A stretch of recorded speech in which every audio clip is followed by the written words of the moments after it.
Good morning, everyone. My name is Mackie Dykes. I'm the Vice President of Financing Programs at the Connecticut Green Bank. I'm joined here by my colleagues at the Green Bank, Peter Ludwig and Rudy Sturk. First of all, thanks everyone for joining. It's great to see this interest. I'm looking forward to the discussion. Before we jump in, I wanted to introduce and hand the floor over to a minute to our partners in this effort, or our partner in this effort from DEEP, Department of Energy and Environmental Protection. We've sort of jointly working together on developing this policy back last year that we'll talk about today, and now implementing it, and then we're working on getting the framework implemented, and then hopefully in the near future, and sort of starting to develop the market around it. So let me introduce Kenyatta, who's new at DEEP, to introduce herself.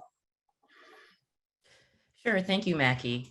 My name's Kenyatta Risser Lovings, and I am the new Director of Affordable Housing Energy Retrofits. A bit about myself: I have a mixed background in sustainability, real estate development, and construction management. I began my career in sustainability in the renewable energy space, particularly on solar, under a mayoral partnership between the New York City Office of Sustainability and the New York City Economic Development Corporation, where we worked collaboratively to increase the uptake of residential solar in the city, and also worked on some issues around tax abatements, balance of system costs, and zoning throughout the state. I did spend some time working in affordable housing at the New York City Department of Housing Preservation and Development in their Office of Development. I worked structuring green rehabilitation loans for affordable housing, multifamily housing specifically, and mixed use properties, and also did some policymaking work with the New York State Energy Research Development Authority around creating an incentive for affordable solar. And most recently, I moved into the commercial space on the facilities ops end. So I spent a lot of times in buildings with a lot of engineers, and I did construction management of large scale energy capital projects for a portfolio of about 55 buildings, mostly the city's courthouses and agency offices. And all that to say, I am new to Connecticut, even though we are sister states. And I'm learning the Connecticut landscape, excited to be here, excited to learn from you and to hear your contributions and opinions on this residential solar tariff for affordable housing. So thank you for making a space for this. Great. Thank you. Let me bring up a presentation here, hopefully. I see Rudy nodding his head, so I'm assuming that everyone can see it. Great. So yeah, as Kenyatta said, I wanted to start a conversation around solar and for affordable housing. There's a lot of transition going on in the state now with regards to solar policy. We're going from a decade of one structure for solar, net metering and different rec programs, to a tariff program. Today wasn't going to get into we could spend a whole hour going through the ins and outs of the specifics overall of that new incentive program. But today was actually going to focus on a special opportunity for affordable housing within it, and sort of what's going on to develop how that opportunity is actually going to play out, what it's going to look like. In terms of the broader solar tariffs themselves, I've done webinars, the utilities have done webinars, so there is information available online about how those will work. I'm happy to answer questions at the end about that, but today I really wanted to focus on the affordable multifamily aspect of the policy.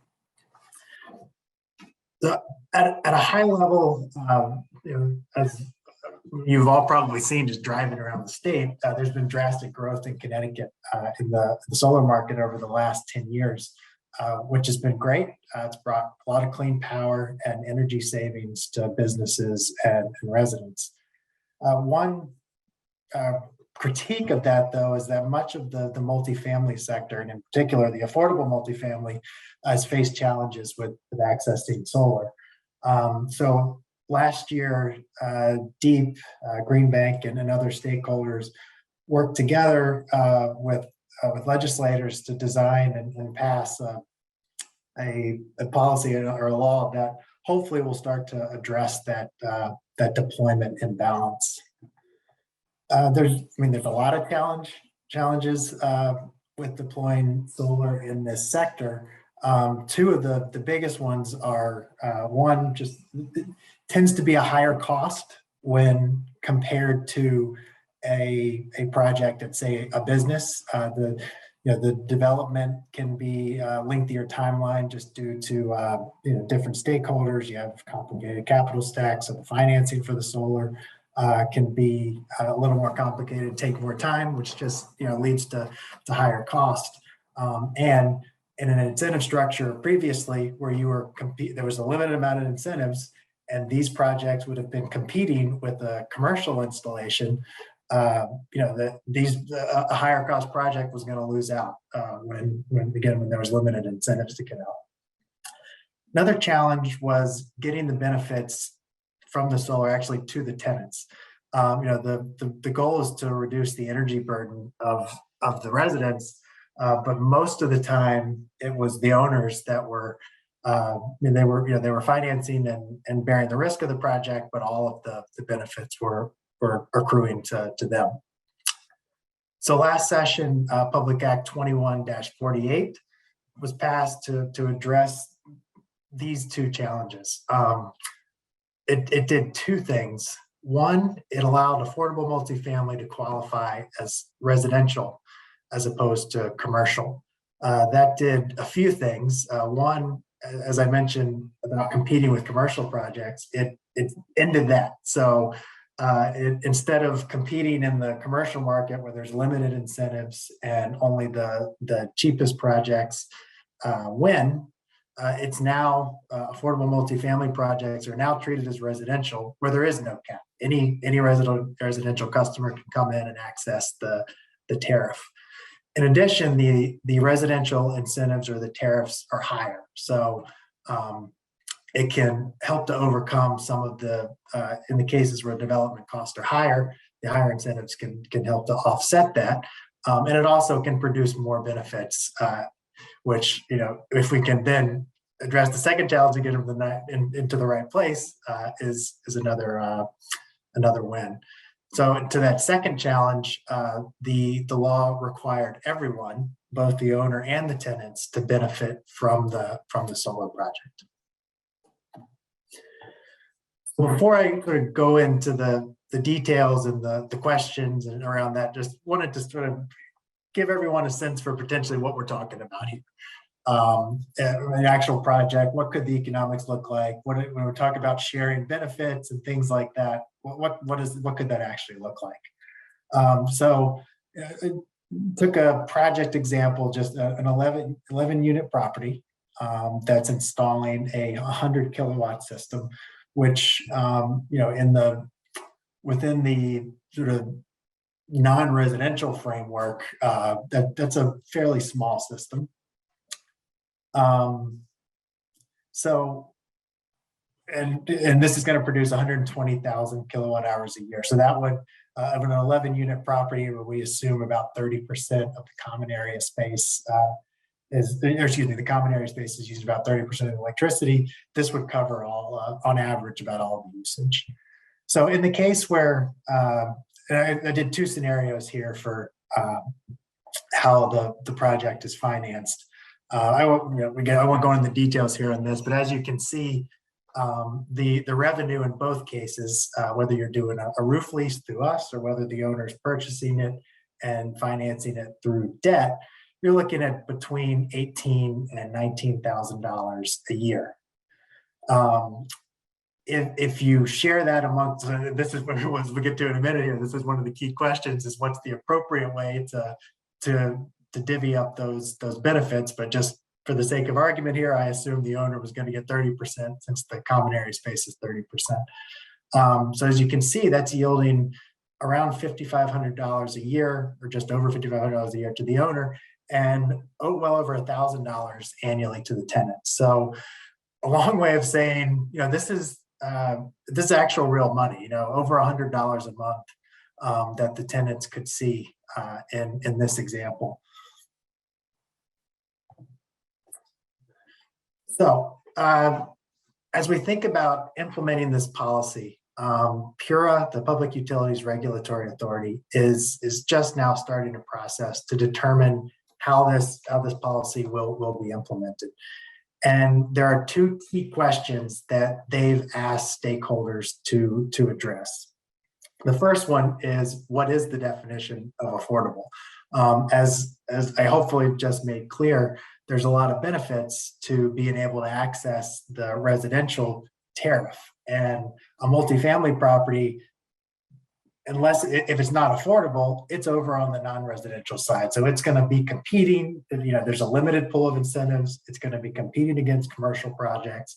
And I mean, none of the incentives are fixed on that side, but I would presume that you're going to be looking at around half the value in terms of the incentives, at least a third less than what you can get on the residential side. So a significant difference in terms of the value. So, it's important to get this definition right so that we ensure that we're capturing everyone who should be, who needs to be taking advantage of this higher level of incentive. And then the second key question is that benefit sharing? What's the appropriate split between owner and tenants? And once you figure that out, how are the benefits actually being shared? Are the tenants seeing them on their electric bill? Are they getting a check from the building owner? These are all the things that on the Green Bank side, we don't have as much experience thinking about. So looking forward to some feedback today on how that's the best way to do that in light of some of the other programs in the affordable multifamily space. But I'm going to provide a little more context on those two questions and give a little bit on at least how the Green Bank is thinking about these, and then turn it over for questions and feedback on those. So on the first question, what is the definition of affordable? The way this works is the statute does give a definition. That's the I here, which is any property where not less than 60% of the units are occupied by persons and families with income that is not more than 60% of AMI, or the muni in which it's in. So that's one accepted definition. That's in the statute, so that's clearly one for the program. But the second one here gives PURA the authority to determine any other definitions for affordable. So PURA has asked stakeholders to comment on what should that definition be. So they've got full latitude to develop this framework for what properties will be able to access these enhanced incentives. The approach that the Green Bank is thinking about is using state and federal affordable housing programs and participation in those programs as the definition. So, for instance, if you participate, if a property is or receive financing through any of those programs, then it would just automatically be determined affordable and able to access the residential tariff. Of course, that leaves out a significant piece of the market that does not participate in subsidy programs. So one piece we're struggling with is how do we capture those properties in a definition? So, that's one we're hoping to get some feedback on here today. And then the second question is how are these benefits shared? So we've got the language from the law here, which, as you can see, it does make clear that the benefits have to be shared. The second, or excuse me, the first, as number one says, each of the dwelling units receives an appropriate share of the benefits. But at least me personally, I read this as a fair amount of latitude in this. I mean, what does appropriate mean? And how do you define benefits? So I think there's a lot of latitude to design this in a way that we think makes the most sense and makes projects happen while also making sure the benefits are getting to those that need them most. So yeah, the question is, how do we share those benefits, or how do we allocate them, and then how do they flow? For instance, are these credits that you're receiving on bill? Is this a check that you're getting? And I know this is particularly important as we think about them in the context of other rent and utility subsidies, which tenants might be getting. We don't want to reduce these benefits being seen as reducing utility costs, and the tenants, getting this solar revenue, but then on the other hand, just losing any utility subsidy or rent subsidy that they might be getting. So understanding how to share these in that context is very important. So that was a lot that I just threw out. Before we sort of open the floor, let me pause and ask Peter, Rudy, or Kenyatta if there's anything y'all want to add, or if I missed anything.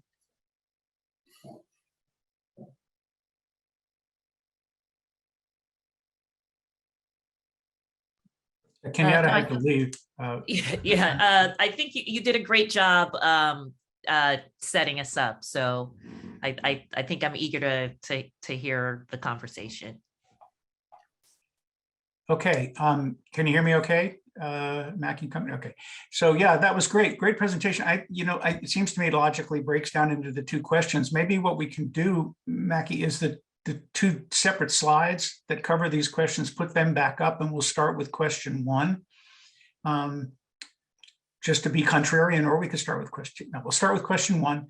So people can at least see it and understand that 60% definition, and then PURA's sort of latitude, as you said, with working with that. So people can, I think with the best way, you can unmute yourselves, but let me recognize you if you raise your hands. And if you look down in your the bottom dashboard here under reactions, you can raise your hands, but it looks like Donald's actually raising his in person. So yeah, go ahead and unmute yourself and ask your question. Yes, good morning. I'm chairman of a 24-unit affordable housing project in Wellington. And we are individually metered. Now, we didn't lead into this presentation with any assumptions. So I'm assuming that a lot of this conversation is based on master metered affordable housing where the individual units are not individually metered. Is that accurate? Mackie, you're muted. There we go. I couldn't get the unmute button to come up. So no, actually, that was one of the key or one of the challenges in deploying solar in this space. There was really only the master metered properties where it made sense, because the alternative was essentially, I don't know how many, I think you said 20 something units, they're individually metered. To do that, we'd have to essentially do 20 different solar systems, apply for incentives 20 different times. You're actually interconnecting behind 20 different meters, and that doesn't make sense. So what this law allows us to do is to take the electric usage of all 20 of your meters and add them together. So we look at an aggregate, how much does the building use, and we can build one solar system to produce enough electricity for the demand of all of the units. And then the second question comes into play. Okay, well, the law is clear that all the tenants need to benefit from that solar system. And we're building it, we're not actually interconnecting behind each of your meters, so you're not going to see the electricity, but it's being built to offset your usage. So how do we share the benefits amongst the 20 units of your property? So this should open up all, before where tenant paid properties were really just a challenge for solar development. This should open up those opportunities. Maybe also opens it up for a PPA, because all of a sudden the KW of the system might be interesting enough for, well, 6 apartments in my case, probably 20 apartments in other cases and more, in order to have a PPA fund the project versus trying to come through with nonprofit funding without the benefits of investment tax credits and other incentives. That's exactly right. So now, I think, especially in the case of nonprofit ownership, whether it's a PPA or something simpler, just a roof lease. So the Green Bank could own your system. We could front all of the costs to build it, and we pay you a fixed annual lease to essentially rent, to install the solar. Which in my example here, that would be just under 20,000, and then the benefit, that lease payment could be shared amongst all the tenants. Okay, I sort of understand, and I'll listen for a while. Thank you. All right, thanks, Donald. Next up, we have Seema and then Bruce, and then there was another one from in the chat, I think. But let's go from Seema first, and then Bruce Whitaker. Hi, Mackie. This was really nice, and actually, I like the mass metering concept, because sometimes, not all units may have the same orientation, and just collecting it and letting all the residents share the benefit of solar. That's a big win. Secondly, I had a question on the question 1, if you could put that slide. On the part 2, I am, my only thought that jumps off my mind is, are we making a lot of red tape in the number 2? Do we expect approvals or agreement from PURA, from DOH, DEEP, CHFA, HUD, all of them? That's going to create a lot of red tape, I feel. That's all. Yeah, no, I think it's a great point. And that's why on the Green Bank side, we were thinking just piggybacking on essentially participation in existing programs should qualify you. So yes, if you've done all the work to, gone through the red tape of one, then you don't have to, you just kind of, we just essentially submit a list of all the ones, which we're working on to compile all the state and federal affordable housing programs. We submit that list to PURA and say if a property participates in any one of these, that's it. That's all you need to do. You're eligible for the residential tariff, which is great. I think it addresses the red tape issue you're referencing, but the flaw is the naturally occurring affordable housing, which isn't participating in those programs. How do we ensure that they're captured? And it's not an either or, right? Like we can do both. We can have you participate in all these programs, but then separately we need another definition or multiple definitions that might be tougher. There might be a little more work to determine eligibility, but we know we need to have it right to figure out how to capture those. Yeah, I mean, I like the 2 definitions because I worked with CHFA, and not all our projects, we try to promote mixed income housing. So the second definition makes those projects eligible for to get these benefits. I think we need to make it as easy as we can for properties to avail these benefits, because I think it's a win-win. More solar, the better. Okay, thanks, Seema.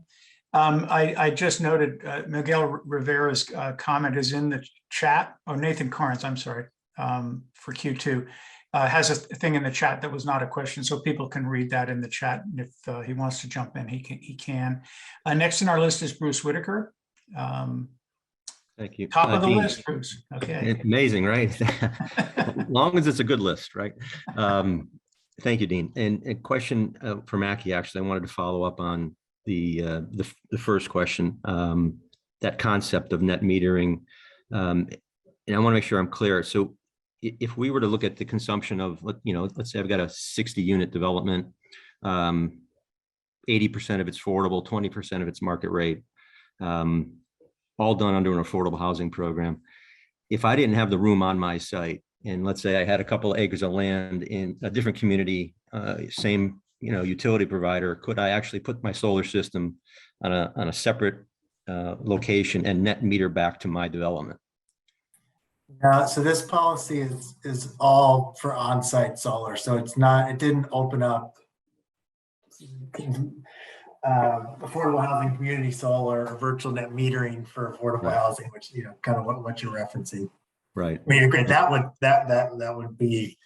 make it a lot easier, because we're obviously going to be limited in many cases especially for larger properties, by the hosting capability of solar. Right. Okay. I mean, there is a shared clean energy program for the state, which is essentially community solar, where you can do what you're talking about. But that has separate, that's a separate conversation. There's a lot of you can't directly tie it to your property and take off that property. So yeah, there's flaws in that as well. Okay, thank you. Thanks, Bruce. Next is Christy Stewart. Thanks, Dean, and thanks, Mackie. That was really helpful. I want to talk about question number 1 and get back to your point of how do we make sure that the naturally occurring housing shows up in this program. And I would just suggest that we consider something a little bit less cumbersome. So something as broad as, is the site in, or has it been in, a qualified census tract in the last, whatever, pick your number, 3 years, 5 years. And this is really important when you're talking about the urban centers, particularly in Fairfield County. And right now I'm thinking specifically about Bridgeport, where that line between the qualified census tract designation gets moved every once in a while, but the folks living in those tracts still are considered low income earners.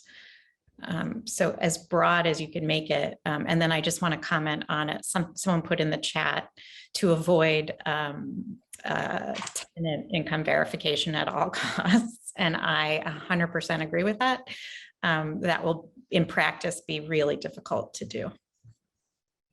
Yeah, that's been one of our starting assumptions, is if you put solar developers in the role of doing income verification to qualify for this, it's not going to happen. Well, especially with with the low income population, particularly in the urban centers, that will be really difficult.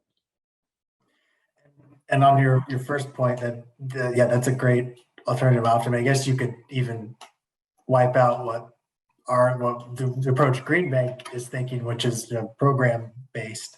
And again, let me make a broader point that,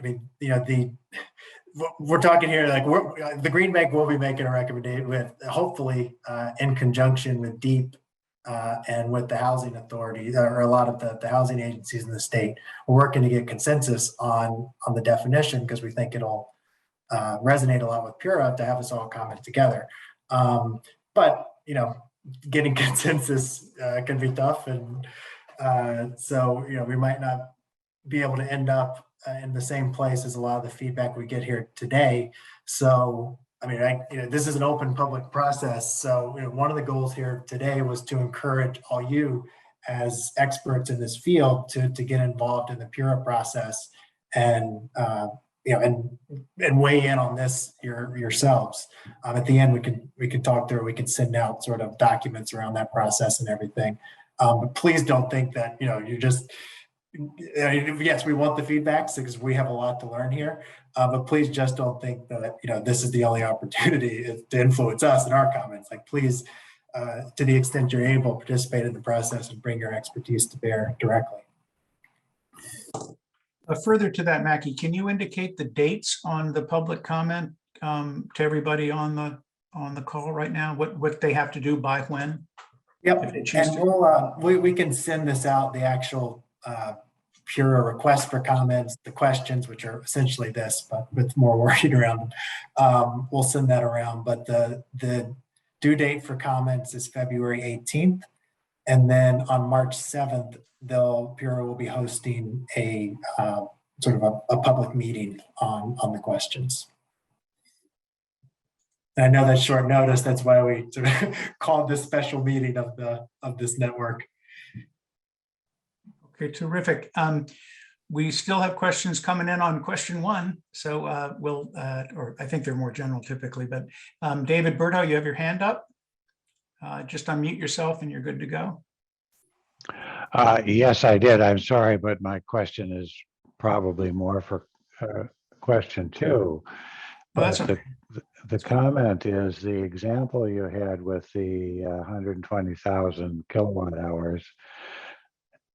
What we're talking about is figuring out a way to allocate the net benefit between the owner and the tenants, which I think is great. But it is a net benefit, and it has to take in consideration, the risk that's being taken and the financial obligation that's being taken. It looks like this is assuming that the solar panels are free to the owner and the tenant. Could you comment on that? Yeah, so I mean, at a high level, I struggled with even whether to include this because there's so many assumptions baked into this. But I figured having some context would be helpful. So let's see. Yes, you're right that, I mean, again, that's one of my assumptions, that when we talk about sharing benefits, it's after you take out the cost of the system. I'm assuming finance systems here, and I've taken the financing cost out, and what's left is to be distributed. I mean, one, that's kind of your point of the risk question. I mean, these aren't free. It's the building owner almost certainly that's taking on the financial risk. Yeah, so it's, you're right, it's net of that. I mean, I assume the owner would get 30%, but frankly, in some of the internal discussions we've had, we've talked about whether that number should be higher because to your point of that they're likely taking a lot of the financial risks. So should they be compensated with half of the benefit? And this is the discussion, right? What's the appropriate? What are benefits? Are they all of them? Are they net of cost? And then what's the appropriate ratio for who gets what? Okay, well, I get worried when people start with a number like 30% without having any basis for it, because then people start to think that's the starting point. We really need to look at the net benefit and the risks and the financial in every situation instead of starting with some number that doesn't have any basis. Yeah. That's my input. Yeah, well, the 30% was based on the common area space, which the owner would be responsible for. That was the assumption in the building model. That's how much electricity of the 120,000 that the property uses a year. 30% of it is common area space, which the owner pays. So that was the basis for that number. Again, I had so many assumptions baked into an example, maybe not as helpful to show it, but just try. One of the questions we get is this worth, as we talk to agencies and folks about engaging around this and spending time on it, valuable time, is it worth it? That's what I was trying to show is, we think this is, I mean, it could be a little less, it could be more, depending on where you land on the answers to these questions, but I think it's real money that can make a difference. So that was the point of the example. Okay, thank you. Thank you, David. We don't have any hands raised now. And remember, you just go to reactions and you can raise your hand. Reactions down in your dashboard at the bottom of the screen. But we do have a couple of things in the chat. Renee Dobos, I think I pronounced that right. HUD's affordable definition is 80% AMI and below. Does this mean housing authorities cannot participate? Is a question. I may as well ask it. And then, Renee, if you want to unmute and continue that question, that'd be fine. Because the statutory definition is 60%, so because it's 80, I assume that's why you're asking the question. And so if we can't get PURA to adopt alternative definitions, then yes, you'd have to go through some court. I mean, I guess some of them where it ends up being 60% of the residents actually do have 60% or less. So then you're in the role of doing income verification. But if we can't get PURA to adopt alternative definitions, then we are stuck just with what's in the statute. And yeah, that could exclude a lot of the bad properties. So I think that's why it's so important to make sure PURA is using their expanded authority to develop other definitions. Does that answer the question, Renee? If you have more questions, Renee, you can unmute and continue it. No, that was it. Thank you very much. All right, thank you. Donald is back with a question. He floated back to the top of the list, so go for it. You have to unmute. I can unmute you if you want. There you go. Yeah. Okay, excuse me. Is it accurate to say that many of the multifamily buildings that share a common meter are also under a commercial rate that does not include delivery costs, and that might be modified by PURA in some way so that they can take a big chunk, well, the whole delivery costs out and transmission costs out of what they're paying for solar and offsetting it with solar. Paying for electricity, offsetting with solar. To the first part of that question, whether there are commercial rates, I would flip that back around to y'all, because you've got certainly more experience with that than I do. My limited experience is that, yeah, a lot of the common areas are on commercial rates, which, yeah, so, rate one of those, rate 30, PURA did recently take action to fix the exact problem you're talking about, which is, you can't net meter a lot of the demand-based charges away. So there is now an alternative rate for those commercial customers that are on rate 30, where you can switch over from a heavy demand-based structure over to one where it's mainly kilowatt hour based and net meterable. So yeah, that's a great point.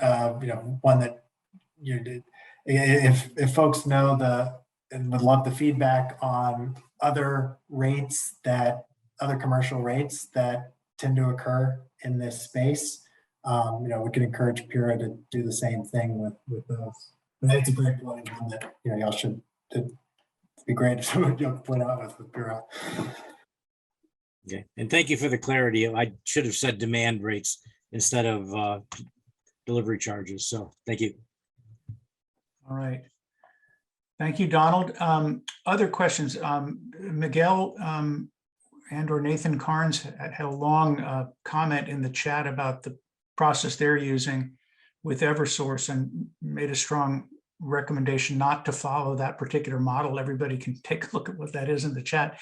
But Nathan or Miguel, if you want to expand on that a little bit, feel free. Just unmute yourselves and you can maybe talk that through and see if you get any reaction from the rest of the group.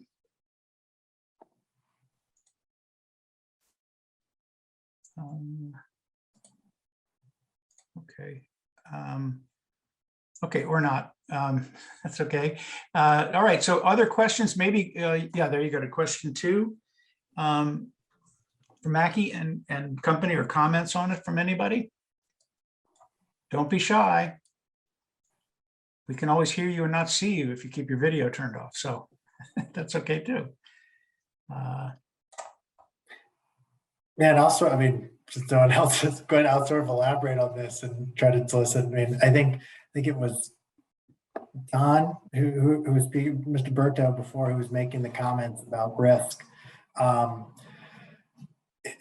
You know, we've sort of been approaching it from the standpoint that it's the building owner that's going to bear that the cost and the risk, just since they own the property. If folks, however, think that maybe at least agree we're wrong in that assumption, that we should think about trying to get some sort of financial buy-in from tenants, then, you know, it's, I don't know, it's not something we even thought about. It was more, you know, we thought the building owner that's doing it, you know, we got to make sure that they're compensated for that risk, but the fact that there's more incentives here available meant that we could adequately compensate them for that risk, not be the Green Bank, but, you know, the section, they can be adequately compensated for that risk while there's still being enough left over to share with the tenants, which, you know, arguably it's a really great deal for them, because they're not having to really take on any financial risk or anything. They're just enjoying the benefits of the solar. But you know, we were coming from the standpoint of that's a good outcome, and the enhanced incentive would allow it, while also compensating the owner appropriately. You know, that's kind of a wicked problem, Mackie. So yeah, if people have comments on that, yeah, feel free to jump in. Kathy Dorgan is next. Hey, Kathy. You'll need to unmute yourself, Kathy. There you go. Hi, everybody. Hi. On the call, in addition to Christy, who spoke, is Mary Lou Weeks, who's associated with Success, as president of Success Village, that, you know, Mackie, you've already talked to. But we had a conversation about this yesterday, and Mary Lou and Christy raised some good questions that I thought would be worth discussing here for everyone. The first you addressed a little bit, like what happens if you don't get recognized as affordable housing, and how much benefit is lost. You gave us a little bit of an overview on that earlier, Mackie, but maybe you could talk about that a little more. And then Mary Lou had asked about really how her residents could speak out and get their needs met in this. And I thought, you know, Mary Lou, maybe you'd be willing to say a few words about that. Okay, Mary Lou, if you want to jump in, just unmute, and you can follow on to what Kathy was saying. Yeah, hi, this is Mary Lou Weeks. As Kathy said, can you hear me? Yeah. Okay. As Kathy said, I'm the president of the board of directors for Success Village Apartments. We have 924 units here, 97 buildings. And we were, you know, we would like to, it's hard to get 924 people to appear at anything together. So therefore, if there was a mechanism for us to, you know, to put together our concerns, our questions, you know, about this PURA, about, you know, and, you know, the affordable housing or not affordable housing, to get benefits for the solar project, because of our heating system and how our heating system is, you know, failing horribly. That would be great. Kathy, I hope that's what you wanted me to cover. Kathy, you need to unmute. Yes, thank you. Yeah, on the second, yeah, I think the public comment process that PURA is going through would be the best, of submitting a letter or something, which I'll volunteer our regulatory person who's not on the call, and with any assistance we can offer in terms of you know, dealing with the process. We're happy to do for y'all to help get those important viewpoints in. But yeah, I think that'd be the best way. Just recognizing not all 900 people or thousands of people could show up at the meeting on March 8th, just submitting comments. And Kathy, on your question, what's the trade-off in terms, or what's the value lost if Success Village or properties like it aren't captured? A lot of the rates aren't fixed on the non-residential side, which is where regular multifamily, this is important. Multifamily is defined as 5 or more units. So that's what we're talking about here. Sorry about that. Schools are. Is that a tenant or a landlord? One of my 3 kids busted. So yeah, important point when we're talking about multifamily in the context of solar, it's 5 units or more. But any of those that are not deemed affordable will participate in the non-residential or the commercial program, which, depending on your size, for the most part, it's not capped. You're going to have to compete. The incentive's not capped. So, I don't know where the market's going to land there. People will be competing. My sense is the cap is 21 cents for your tariff. The residential rate is 29 cents. And if you're in a distressed community, then it's 31.5 cents. So, at most, that's going to be or a minimum, that's going to be the difference, which is 10 cents, so a third. Once you get into a larger size system and you're actually having to compete, it's going to be even greater than that. And my sense with the market will be, well below 20 cents for that. So again, half to a third in terms of the loss of value. Okay. Is that good, Kathy? Did I answer your question? Yeah, absolutely. That answered my question. And so thank you very much. Okay, thanks, Kathy. David Berto has his hand up again. Hey, David. Sorry, yes. I called you down earlier. I'm sorry. I got the last name. I figured that out. First, I've had discussions with folks at the Green Bank about this question about shared benefits for a number of years now. So this is great that it's coming to fruition. And I think the program is great. And I think anything you can do to put solar panels on any affordable housing is great. So that's where I'm starting from. And then after that, it really is the net benefit, and it is the net benefit in relationship to the risk and the investment. And when you get down to it, if anybody has to pay for the solar panels through one program or the other, the net benefit is not overwhelming. It's a little bit, and it helps, and it can be shared appropriately. So it still should be done because it's the right thing to do. And then looking at the net benefit that we're talking about here, one of you mentioned earlier the challenge of how do you actually do that as far as implementing it to make sure the tenant really gets the net benefit that they're entitled to. And that's retained that way when you look at future rents and utility allowances and stuff like that. There certainly are ways to do that. So once the structure is figured out about what should be implemented, the details of how to implement it can be worked out too. It's all just complicated, but it's a good thing to do, and I encourage it moving forward. That's it. Perfect. Thanks, David. Seema? Just following up on David's question, I was wondering if these savings could be used for betterments for the property, for the project. If you could allow something like that. I mean, yeah, you can see the slide here. It's the language is appropriate share of the benefits. I think the easiest place to start in terms of benefits is just the dollar revenue. But yeah, I think you're right. Like, you could define that differently as property improvements or things like that. which, yeah, I think there's room. My personal interpretation of the statute is that there's room to start to think in that way. But